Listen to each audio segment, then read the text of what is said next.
ابھی اپنے بچپنے سے جوانی کی دہلیز پر پہنچنے کی جو درمیانی منزل ہے، ہماری قوم کے پیارے بچے بھی موجود ہیں۔ اللہ تعالیٰ ہمارے نوجوانوں کو، ہمارے بچوں کو اپنے والدین کی آنکھوں کی ٹھنڈک بنائے اور ان کے مستقبل کو اللہ عروج عطا کرے، دن 11ویں اور رات 12ویں ترقیاں عطا فرمائے۔ میرے پیارے آقا علیہ السلام کے پیارے دیوانوں، بہت سارے بچے اور بڑے بزرگ اور نوجوان مغرب کی نماز کے بعد سے ہی یہاں پر موجود ہیں، اور مغرب کی نماز کے بعد آپ نے کچھ چیزیں جو روزمرہ کی ڈیلی لائف میں روٹین میں آنے والی چیزیں ہیں اس کو سیکھ کر سمجھنے کی اور نیت بھی عمل کی ہے۔ اللہ تعالی ہم سب کو کہنے سننے سے زیادہ عمل کی توفیق عطا فرمائے۔ سب سے پہلے تو ایک فضیلت بتاؤں اور پھر اس کے بعد جو باتیں عرض کرنی ہے، اور کوشش کروں گا کہ 30 منٹ آدھا گھنٹہ جو مجھے دیا گیا ہے وہ وقت میں نہیں لوں، کیونکہ مجھے مغرب کے بعد بھی وقت ملا، اور جن کو استاد المبلغ کہا گیا کہ جو مبلغ نہیں بلکہ مبلغ گر ہیں، جن کی تربیت، جن کے درس سے، جن کی تعلیم سے کئی نوجوانوں نے الحمدللہ دنیاوی فیشن کو چھوڑ کر مبلغ بننے کا فیصلہ کیا، اور آج الحمدللہ ایسے مبلغ بنے ہیں کہ جہاں پر ہمارے حضرت مولانا محمد خالد رضوی صاحب قیام پذیر ہیں، ممبئی میں جہاں رہتے ہیں، وہاں کے نوجوانوں کو ہم نے دیکھا کہ وہ پورا دن تجارت بھی کرتے ہیں تو سر پر امامہ شریف باندھ کر کیا کرتے ہیں۔ کئی ایسے نوجوانوں کو دیکھا جو اسکول کالج والے ہیں، وہ بھی الحمدللہ کتاب لے کر درس دیتے ہیں اور نعت شریف پڑھنے کا جذبہ بھی ان کے اندر پیدا ہو گیا ہے۔ تو یہ استاد المبلغ ہیں، تو ہمارے استاد کا حق زیادہ ہے کہ وہ آپ کے سامنے آئیں گے، کیونکہ ہر انسان اپنا فائدہ سوچتا ہے، اور ہمارا فائدہ یہی ہے کہ جب جے پور پہاڑ گنج اور جے پور کے دوسرے علاقوں میں رہنے والے ہمارے بچے جہاں پر ڈاکٹر بنے، انجینئر بنے، سائنٹسٹ بنے، انوینٹر بنے، وہیں پر وہ دین و سنیت کے مبلغ بن کر دین کی بھی خدمت کرنے والے بنے۔ اللہ ہمارے بچوں کو عمل کی توفیق عطا فرمائے۔ میرے پیارے آقا علیہ السلام کے پیارے دیوانوں، ایک صحابی رسول نے حضور صلی اللہ علیہ وسلم سے عرض کیا کہ یا رسول اللہ علیہ الصلوۃ والسلام، میرے ماں باپ آپ پر قربان، حضور اجازت ہو تو آپ سے ایک سوال عرض کرنا چاہتا ہوں۔ صحابہ اکرام کی عظمتوں پر قربان جائیں کہ انہوں نے بتایا کہ حضور کا ادب کیسے کیا جاتا ہے۔ کچھ پوچھنا بھی ہوتا تو ڈائریکٹ نہیں پوچھتے تھے، پہلے سلام عرض کرتے، اپنے ماں باپ، اپنی جان، اپنی آل اولاد کو حضور کے قدموں پر قربان کرنے کا ذکر کرتے، پھر اجازت لیتے کہ حضور اجازت ہو تو سوال عرض کروں۔ حضور نے فرمایا پوچھو کیا پوچھنا چاہتے ہو؟ تو عرض کرتے حضور مجھے کوئی ایسا عمل بتائیں کہ جس کو میں کروں تو اللہ مجھے جنت میں جلدی داخلہ عطا فرمائے۔ دیکھیے حضور صلی اللہ علیہ وسلم کا ہر صحابی جنتی، جن کو قرآن نے سرٹیفکیٹ دے دیا۔ سورہ مائدہ کی آیت ہے، رضی اللہ عنہم ورضوا عنہ ذالک الفوز العظیم، کہ اللہ ان سے راضی ہے اور وہ اللہ سے راضی ہیں، اور یہی سب سے بڑی کامیابی ہے۔ اللہ کی رضا جس کو مل جائے اس سے بڑا کامیاب انسان کوئی نہیں، اور جس نے بہت کچھ کما لیا لیکن اس کے پاس اللہ کی رضا نہیں۔ اور آج دیکھیے صوفیہ فرماتے ہیں مثال دے کر کہ ایک دودھ پینے والی عمر یا چھوٹے بچے کو تو راضی کرنا سمجھانا مشکل ہے، اللہ اتنا قریب ہے کہ وہ بندے سے چاہے تو ایک عمل سے راضی ہو جاتا ہے۔ چھوٹے بچے کو بھی چاکلیٹ دو تو نہیں مانتا، مجھے ایک اور چاہیے، یہ والی نہیں وہ والی چاہیے، لیکن اللہ کیسا قریب ہے کہ اس کو ہمارے عمل کی کوئی ضرورت نہیں، لیکن وہ اپنی کرم نوازی کی جب بارش فرماتا ہے تو بندہ چھوٹا عمل بھی کرے تو اللہ اس سے راضی ہو جاتا ہے۔ تو ہم اللہ کو راضی کرنے کی بات کریں، اور صحابہ اکرام کسی صحابی کا آپ نام لیں تو ان کے نام سے پہلے ہم ادب سے حضرت لگاتے ہیں اور بعد میں ہم کہتے ہیں رضی اللہ تعالی عنہ، اگر صحابیات ہیں تو انہا، ٹھیک ہے نا؟ ہر صحابی کے نام کے ساتھ یہ ٹائٹل لگا رضی اللہ تعالیٰ عنہ. کیا ٹائٹل لگا بولیے؟ کہ اللہ ان سے راضی ہے. بولیے اللہ ان سے راضی ہے. اب جس سے اللہ راضی ہے وہ یقیناً جنت میں جائے گا. لیکن جنت میں بھی پہلے جانے کی فکر کہ دنیا میں ہم آئے ہیں, یہ تکلیفیں, یہ پریشانیاں, یہ دنیا پرماننٹلی جگہ نہیں ہے. مومن کے لیے تو دنیا قید خانہ ہے. مومن کو مرنے کے بعد, قیامت کے بعد اللہ اس پر انعام اور اکرام کی بارش نازل فرمائے گا. ہمیشہ ہمیشہ تو جنت میں رہنا ہے, تو وہاں پر کیوں نہ ہم جلدی داخل ہو جائیں. صحابی رسول نے عرض کیا حضور کوئی ایسا عمل بتا دیں, پتا ہے کہ میں جنت میں جاؤں گا, میں نے نبی کا کلمہ پڑھا, ان کا دیدار کیا, ان پر ایمان لایا ہے, اور مجھے سرٹیفکیٹ مل گیا ہے قرآن میں کہ اللہ مجھ سے راضی ہے, جنتی ہوں میں, لیکن پھر بھی تمنا دیکھیں کیا تمنا ہے کہ میں جنت میں جلدی داخل ہو جاؤں. سبھی جانے والے ہیں صحابہ اکرام, لیکن اس میں یہ فکر کہ میں جلدی داخل ہو جاؤں. ہم لوگوں کو کیا فکر ہوتی ہے, ابھی نیاز لگے گی جب, تو ہم کو فکر ہوتی ہے میں جلدی آگے والی لائن میں بیٹھ جاؤں کہ مجھے نیاز جلدی مل جائے. اور پھر ہوتا یہ بھی ہے کہ کچھ لوگ اس نیت سے بھی جلدی آتی ہیں, اور زیادہ لوگ آ گئے, دو ہی دکھ رہی ہے, پتہ نہیں میرا نمبر آئے نہیں آئے, میں جلدی بیٹھوں ورنہ میری پلیٹ میں کہیں بوٹیاں کم نہ آئے. ہمارے گجراتی میں کہتے ہیں, میری امی نے بچپن سے سکھایا کہ بیٹا نیت میں خطرے تو جھولی میں پتھرے. پہلی نیت بگاڑ کر بیٹھے کہ پتہ نہیں مجھے ملے گا کہ نہیں ملے گا. ارے نیاز ہے, غوث پاک کی نیاز ہے, غریب نواز کی نیاز ہے, سید بدیع الدین شاہ رحمت اللہ تعالی علیہ سرکار زندہ شاہ کی مدار کی نیاز ہے. اگر کم بھی ہوگا تو ان بزرگوں کے صدقے میں اللہ اس میں اور برکت عطا فرمائے گا. اگر 10 کا بھی ہوگا تو ہم 15 کھا لیں گے. ہوتا ہے کہ نہیں بتائیے. لیکن نیت کو پرفیکٹ کرنا. ان کی نیت کیا تھی؟ ہم نیت کرتے کھانے میں پہلے کر لوں, نیاز بڑھ رہی ہے وہاں پہلے لے لوں, شادی میں گیا ہوں تو میرا نمبر جلدی آ جائے, لیکن وہاں یہ سرٹیفکیٹ ملا ہوا ہے کہ آپ جنتی, لیکن پھر بھی یہ فکر کہ میں جنت میں پہلے جاؤں. حضور سے عرض کیا تو حضور نے فرمایا 3 عمل حضور نے بتائے. کتنے عمل بتائے بولیے؟ اب دیکھیے ان تینوں میں ہمارا نمبر کہاں سیٹ ہوتا ہے, ہم اپنے آپ کو سیٹ کرنے کی کوشش کریں. تینوں میں سے پاسبلٹی جہاں نظر آ رہی ہے ہم وہاں سیٹ ہو جائیں. سوال اس مقدس صحابی نے پوچھا تھا, جواب حضور نے ان کو عطا کیا, اور ان کے صدقے میں اللہ کے رسول نے پوری امت کو جنت میں جلدی جانے کا طریقہ بتا دیا. انہوں نے سوال پوچھ کر ہم پر کتنا بڑا احسان کر دیا. اور آج سے, ابھی سے یہ نیت کر لیں کہ جب بھی موقع ملے گا ان تینوں چیز میں ہمیشہ فاسٹ فارورڈ ہونے کی کوشش کریں گے انشاءاللہ. انشاءاللہ. حضور نے فرمایا اگر تم چاہتے ہو کہ جنت میں جلدی داخل ہو جاؤ تو ممکن ہو تم سے تو مؤذن بنو. کیا بنو بولیے؟ زور سے بولیے, مؤذن. اب اندازہ لگائیں کہ مؤذن کا مقام کتنا اونچا ہے, کہ جنت میں پہلے جانے کے لیے جب بات آ رہی ہے جلدی جانے کے لیے, تو حضور نے پہلے کیا بننے کے لیے کہا؟ مؤذن بنو. اور یہ تینوں چیزوں کو سننے کے بعد جو کنکلوژن نکالنا ہے نا, آپ بھی آبزرو کریں, سوچیں کہ تینوں میں کامن چیز کیا نظر آ رہی.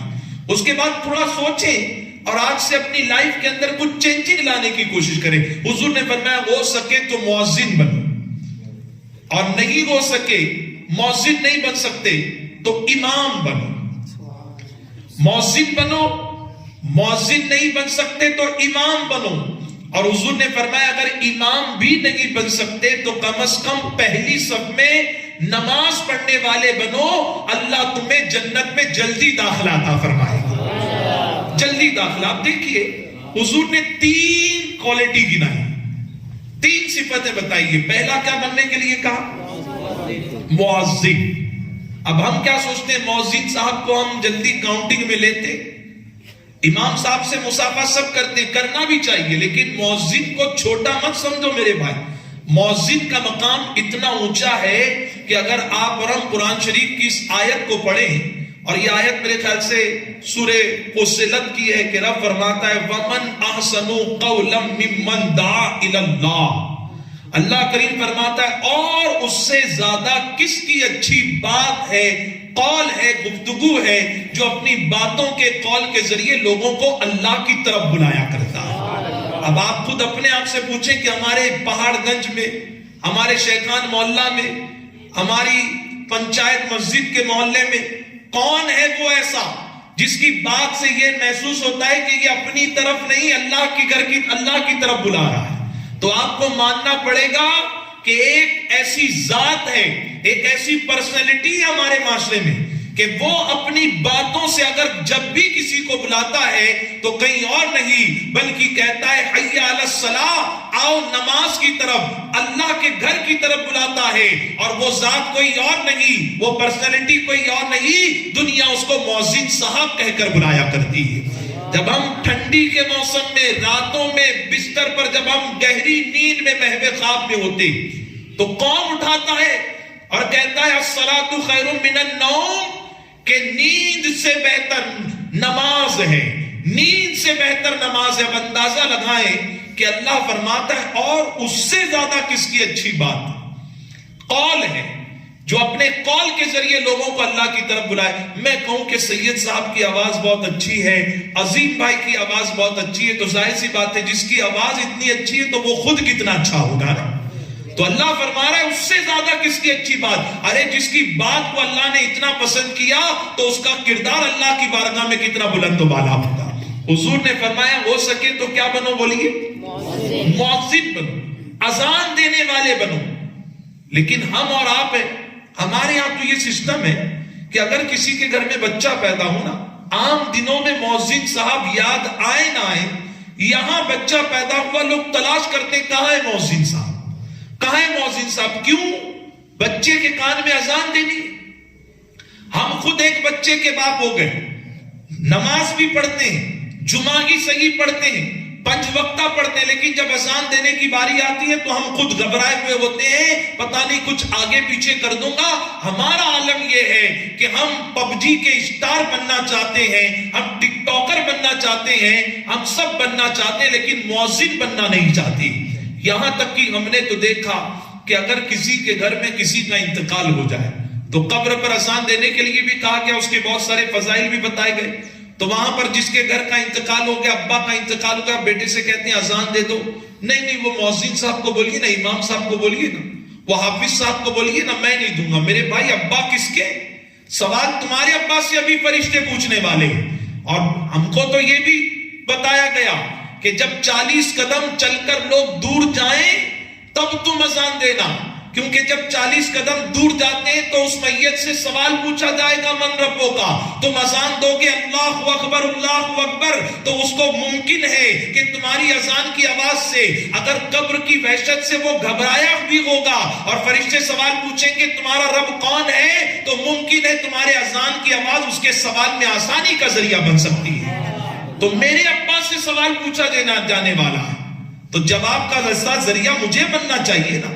ہم سب بننا چاہتے ہیں، ہم بزنس مین بننا چاہتے ہیں، بہت اچھی بات ہے، ہم کیپٹن بننا چاہتے ہیں، لیڈر بننا چاہتے ہیں، بہت کچھ بننا چاہتے ہیں، لیکن مؤذن بننا نہیں چاہتے۔ فرمایا گیا کل قیامت کے دن جب اچھے اچھوں کی گردن شرم سے گناہوں کو دیکھ کر گناہوں کی وجہ سے گردن جھکی ہوئی ہوگی، فرمایا گیا اس وقت ایک ذات ہوگی، ایک ذات جن کی گردنیں دراز ہوں گی، اس شان کے ساتھ اللہ ان کی گردنوں کو دراز کرے گا۔ پوچھنے والے پوچھیں گے سب کی گردنیں شرم سے گناہوں کی وجہ سے آنکھیں اور گردن جھکی ہوئی ہے، اونچی گردن والے کون ہے؟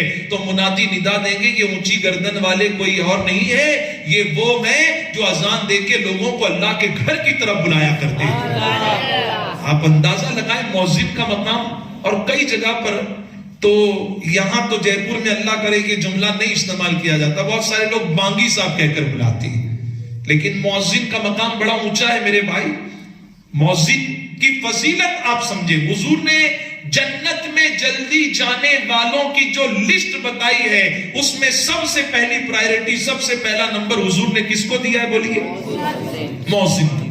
تو آج سنی دعوت اسلامی کے اس تربیتی اجتماع میں ہم یہ نیت کر کر اٹھیں گے انشاءاللہ کہ ہم جو ہے وہ نعت شریف پڑھنے کے شوقین ہیں۔ بہت اچھی بات ہے نعت شریف پڑھنا۔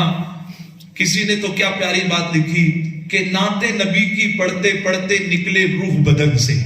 جب نعت شریف پڑھتے پڑھتے، اللہ کرے ایسی موت اللہ ہر سنی کو عطا فرمائے، جب نعت شریف پڑھتے ہوئے روح نکلے گی، نعت نبی کی پڑھتے پڑھتے نکلے روح بدن سے، جنت کے پھولوں کی خوشبو آئے میرے کفن سے۔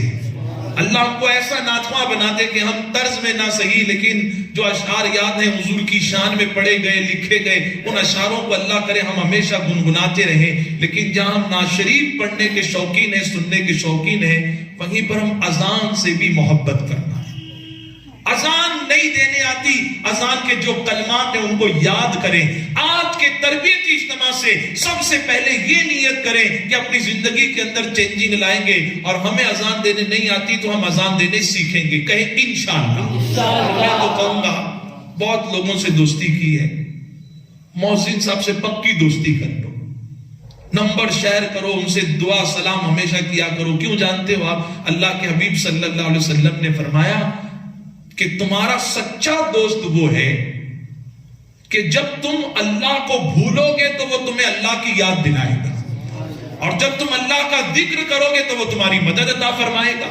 اب ہم تو لگے ہوئے ہیں موبائل میں، نماز کا وقت ہو گیا، دھیان بھی نہیں آ رہا ہے، اللہ کو بھول گئے ہیں۔ کون یاد دلاتا ہے؟ اللہ اکبر کہہ کر تو ماننا پڑے گا۔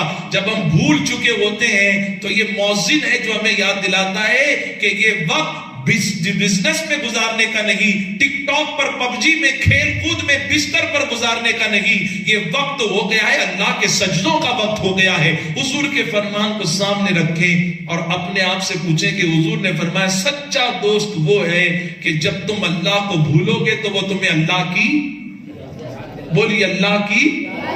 اب اس فرمان میں بھی ہم کو مؤذن صاحب ہی ہمارے سچے دوست نظر آتے ہیں۔ آج میں نے یہاں پر جمعہ میں بھی پڑھا، مولانا عرفان برکاتی مصباحی صاحب ماشاءاللہ ہماری اس مسجد کی خطیب و امام، لیکن ابھی عشاء کی نماز ہمارے مؤذن صاحب نے پڑھائی، اذان بھی پوری شان کے ساتھ دیتے ہیں اور قرات بھی کر رہے تھے، تو ماشاءاللہ دل ایسا لگ رہا تھا کہ اور 2-5 منٹ رکعت لمبی ہو جاتی تو اور مزہ آ جاتا۔ اللہ ہمارے مؤذن، ہمارے حفاظ، ہمارے قراء کی زبان میں اور تاثیر عطا فرما۔ تو پہلی چیز کیا بننا ہے ہم کو بولیے؟ لیکن یہ کون بنے گا جس کو کہاں پر جلدی جانا ہے؟ ہم لوگ تو سی اے، میں کبھی کبھی کہتا ہوں برا مت مانی، ہر مسلمان چارٹرڈ اکاؤنٹنٹ، سی اے سے بھی بڑا، کیلکولیشن بالکل پرفیکٹ ہے۔ کہاں پر؟ دین کے معاملے میں۔ جمعہ میں بھی آتے ہیں تو پورا حساب کر کر آتے ہیں کہ یار 1:25 تک بیان ہوگا، 1:20 کو گھر سے نکلتا ہوں وضو کریں، جلدی جاؤں گا تو پوری تقریر سنا، پورا کیلکولیشن ہے نا ہمارے پاس۔ جلدی آنے کے لیے تیاری نہیں ہے ہماری قوم، اور وہاں صحابہ جنت میں جلدی جانے کے لیے حضور سے عرض کر رہے ہیں کہ حضور ایسا کوئی عمل بتائیں، اور یہاں پر عمل کے لیے، زندگی سنوارنے کے لیے بہت انتظام کیا جاتا ہے، لیکن ہم ایسی جگہ پر جلدی جانے کی پلاننگ ہی نہیں کرتے کیونکہ ہمارا کیلکولیشن بہت ہارڈ ہے۔ اور جب ہم سن لیتے ہیں کہ الحمدللہ نیاز بھی ہے تو پھر ہم پوری پلاننگ سے کہتے ہیں کہ کچھ نہیں تو دعا میں تو پہنچنا ہی پہنچنا ہے کہ نہیں؟ بتائیے۔ بہرحال حضور نے پہلا کیا بننے کے لیے فرمایا؟ بولیے ماشاءاللہ۔ اللہ ہمارے بچوں کو اذان دینے والا بنائے۔ دیکھیں کبھی کبھی گھبراہٹ ہوتی ہے، ڈر لگتا ہے، آگ بھی لگ جاتی ہے نا، کہیں آگ لگ گئی، اللہ نہ کرے حادثات کی وجہ سے گھبراہٹ ہو رہی ہے، اندھیرا ہو گیا ہے، تو اس وقت فرمایا گیا اذان دو۔ اللہ کے رسول، اللہ کی اور اللہ کے رسول کی جب کبریائی شان بیان ہوگی تو اللہ اس کبریائی کے صدقے تمہاری گھبراہٹ کو دور عطا فرمائے گا، حوصلہ، ہمت عطا فرمائے۔ کس سے ملتی ہے؟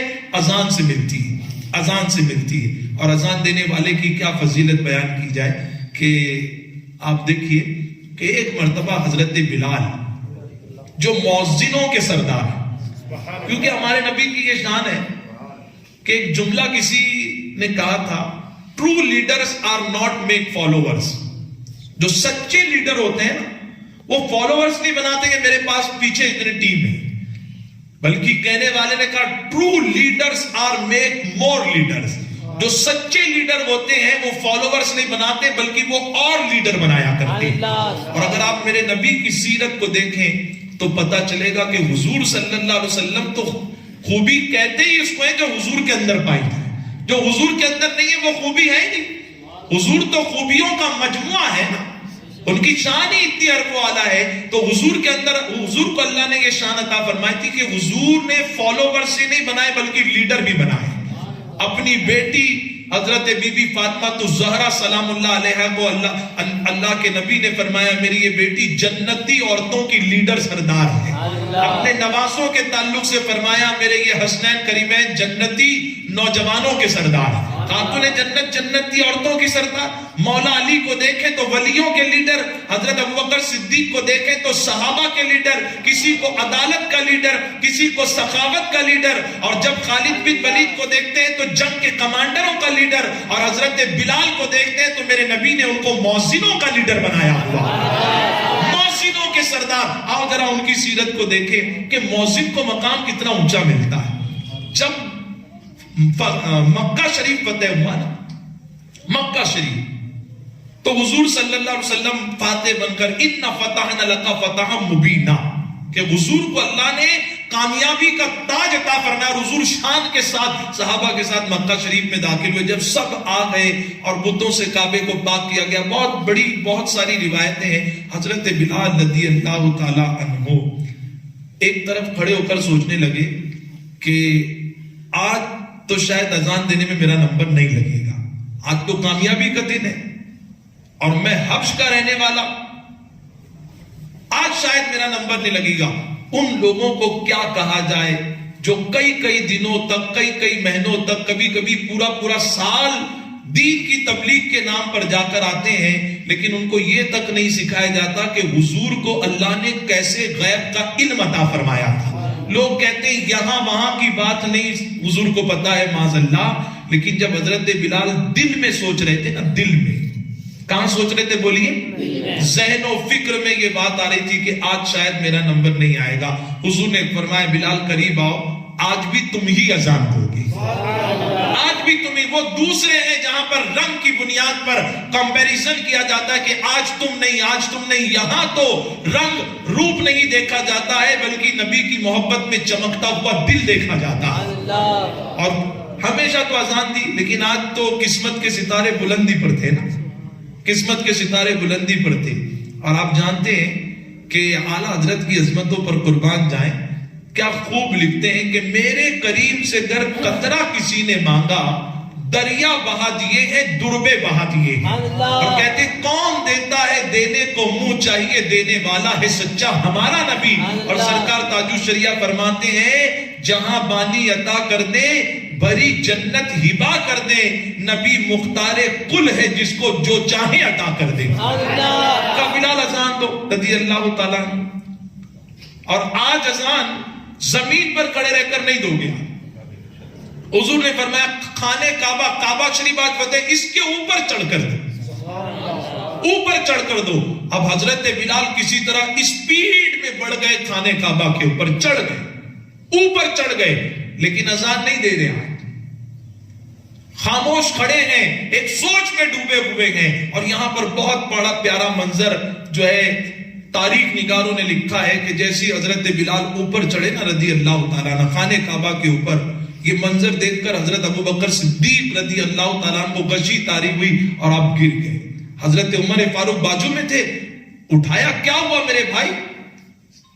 بلال کی اذان سن کر گر گئے. کہتے نہیں, اذان تو ان کی کب سے سن رہے ہیں اور سنتے رہیں گے, لیکن آج یہ دیکھ کر میں بے ہوش ہو گیا کہ جس بلال کو کبھی مکے کے کافر خریدا اور بیچا کرتے تھے, لیکن جب سے انہوں نے حضور کی غلامی اختیار کر لی, حضور نے خرید لیا, تو اللہ نے ان کو اتنا اونچا مقام عطا کیا کہ جناب بلال کعبے کی چھت پر ہیں اور کعبہ ان کے قدموں کو چومتا ہوا نظر آ رہا ہے. حضرت بلال آج اذان نہیں دے رہے میرے بھائی.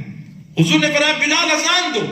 عرض کرتے ہیں حضور سوچ رہا ہوں, کنفیوژن میں ہوں, آج شجو پنج میں. آقا نے فرمایا کیا ہوا؟ عرض کرتے ہیں حضور جہاں بھی تھا, مکے کی گلیوں میں تھا, میدان بدر میں تھا, مدینے میں پہنچا, کوبہ میں پہنچا, ہر جگہ اذان کا وقت ہوا تو منہ قبلے کی طرف کرا, کعبے کی طرف کیا. اب تو کعبے کے اوپر آ گیا, اب کہاں چہرہ کر کر اذان ہے. تو حضور نے فرمایا بلال اب کہیں اور نہیں, اپنے نبی کے چہرے کی طرف دیکھ کر اذان دو. اللہ پر حضرت بلال اذان دیتے ہیں. بریلی کا کلندر پکار اٹھا, حاجیوں آؤ شہنشاہ کا روزہ دیکھو, کعبہ تو دیکھ چکے, اب کعبے کا کعبہ دیکھو.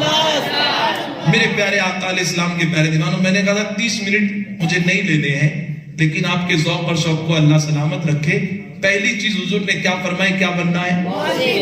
مؤذن بننا۔ اس میں آپ کا اسٹینڈرڈ ڈاؤن نہیں ہوگا میرے بھائی، اسٹینڈرڈ انشاءاللہ بڑھے گا۔ اور آج ہم بچوں کو بتائیں کہ مؤذن کی کیا اہمیت ہے۔ آج بچوں کے اندر یہ جذبہ جاگے گا، کل ہمارے گھر میں کسی کی ولادت ہوگی تو ہم اذان ہے نا، میرا بچہ اذان دیتا ہے، لوگ خوشی سے جھوم جائیں گے آپ کے بچے کو اذان دینے آتی، اذان دینے۔ اور اس کے اوپر بولا جائے تو بہت کچھ، لیکن وقت اجازت نہیں دیتا۔ بس اتنی گزارش کروں گا، یہ ہمارے چھوٹے چھوٹے پیارے پھول جیسے نوجوان بچے اور چھوٹے بچے بیٹھے ہوئے، اللہ ان کو سچا عاشق رسول بنائے۔ اور سنی دعوت اسلامی کا مقصد بھی یہی ہے کہ اگر ہمارا بچہ ڈاکٹر، فزیشین یا سرجن بن کر کسی کا علاج کرے گا، جسمانی علاج بھی کرے گا اور اذان دے کر اس کا روحانی علاج بھی کرے گا۔ دوسری چیز حضور نے فرمائی امام بننا، ہو سکے تو کیا بننا؟ امام۔ اس کی میں وضاحت نہیں کرتا اور تیسری کی بھی وضاحت نہیں کروں گا۔ تیسرا حضور نے فرمایا تھا پہلا مؤذن بننا، دوسرا امام بننا اور تیسرا کیا بننا؟ بولی کون سی سب میں؟ جمعہ میں یا پھر فجر میں بھی؟ ماشاءاللہ پانچوں وقت میں نا۔ اللہ ہم سب کو عمل کی توفیق عطا فرمائے۔ لیکن ان تینوں کوالٹیز میں ایک بات کامن پائی جاتی ہے کہ مؤذن بھی بننا ہے تو ہم کو پہلے آنا پڑے گا۔ صحیح ہے کہ نہیں بتائیے؟ مؤذن ہی سب سے پہلے آتا ہے، وہی بعد میں آئے گا، نمازی پہلے۔ بہت کم ایسے نمازی جو مسجد میں پہلے آ کر بیٹھتے ہیں، اور ان کے لیے بھی بڑی فضیلت سنائی گئی کہ جو مسجد میں آ کر اذان سنتا ہے، کل قیامت کے دن اس کا چہرہ جو ہے سورج کی طرح چمکنے والا ہوگا۔ سورج کی طرح جو اذان سن کر گھر سے نکلتا ہے، اس کا چہرہ چاند کی طرح چمکنے والا ہوگا۔ تو فضیلت بھی بتائی گئی ہے۔ تو تینوں کو دیکھیں، مؤذن بننا ہے تو بھی پہلے آنا ہوگا، امام بننا ہے تو پیچھے آتے ہیں کہ امام بھی پہلے آتے ہیں؟ پہلے آتے ہیں نا۔ اور پہلی صف میں نماز پڑھنا ہے تو پھر لاسٹ میں آنا ہوگا کہ پہلے آنا ہوگا؟ تو یہاں پر ایک بات حکمت کے طور پر سمجھ میں آتی ہے کہ اگر جنت میں پہلے جانا ہے، جلدی جانا ہے، تو ہمیں دین کے کام میں بھی پہلے آنا ہوگا، دین کے کام میں بھی۔ اسی لیے میری ریکویسٹ ہے، میری گزارش ہے، اور میں ان لوگوں کو بہت دل سے دعا دیتا ہوں کہ جو مغرب سے آ گئے، عصر میں کچھ بچے آ گئے، اور آپ بھی دھیرے دھیرے آ رہے ہیں، لیکن اپنی مینٹلٹی کو چینج کریں کہ آج کے بعد سارے کاموں میں کوشش کروں گا کہ پہلے۔ اور ایک بات میں بتاؤں، دنیا کا سب سے پنچول انسان کون ہوتا ہے؟ Perfect personality. ٹرین بھی اگر آپ دیکھیں، اگر یہاں سے 2 بجے چھٹتی ہے ممبئی جے پور ممبئی سپر فاسٹ، تو وہ بھی کبھی 10 منٹ 10 سیکنڈ 15 سیکنڈ 1 منٹ اوپر نیچے ہوتا ہے کہ نہیں بتائیے؟ فلائٹ میں بھی ہوتا ہے، ٹریفک جام ہے، رکا ہوا ہے، رن وے پر رکا ہوا ہے، غریب لوگ 2 بج کر کچھ منٹ کی ہے تو کبھی 5 منٹ۔ لیکن 1 اور 2 پرسنالٹی ایسی ہے کہ ان کے ٹائم میں آپ دیکھیں 30 سیکنڈ کا بھی فرق نہیں ہوتا۔ کون لوگ ہیں بولے بھائی بتائیے؟ تو ماننا پڑے گا اذان اگر 1:10 کو ہوتی ہے، اللہ ہمارے مؤذنوں کو سلامت رکھے کہ یہ بتاتے ہیں کہ ہم پنچول اتنے لوگ ہیں، 1:10 کو ہوتی ہے تو 1:10 کو ہی اذان دیا کرتی ہے، کبھی اوپر نیچے آگے پیچھے نہیں۔ اور جماعت کا ٹائم اگر 7:25 ہے تو پھر عشاء کی نماز کبھی 7:30 کو نہیں، ہمیشہ 7:25 کو کھڑی ہوتی ہے۔ یہ ساری چیزیں سمجھنے کی ہیں کہ اسلام ہمیں پنچول بنانا چاہتا ہے، اسلام چاہتا ہے کہ ہم آگے آئیں کام میں اور جلدی آگے بڑھ کر اپنی ذمہ داری کو پورے کرنے کی کوشش کریں۔ اللہ تعالیٰ جو کچھ بھی میں نے باتیں عرض کی اس میں غلطی خامی ہو گئی ہے تو معاف عطا فرمائے، اور ہم سب کو مؤذن بننے کا، امام بننے کا اور پہلی صف میں نماز پڑھنے کا اللہ ہمیں موقع عطا فرمائے۔ السلام علیکم ورحمۃ اللہ وبرکاتہ۔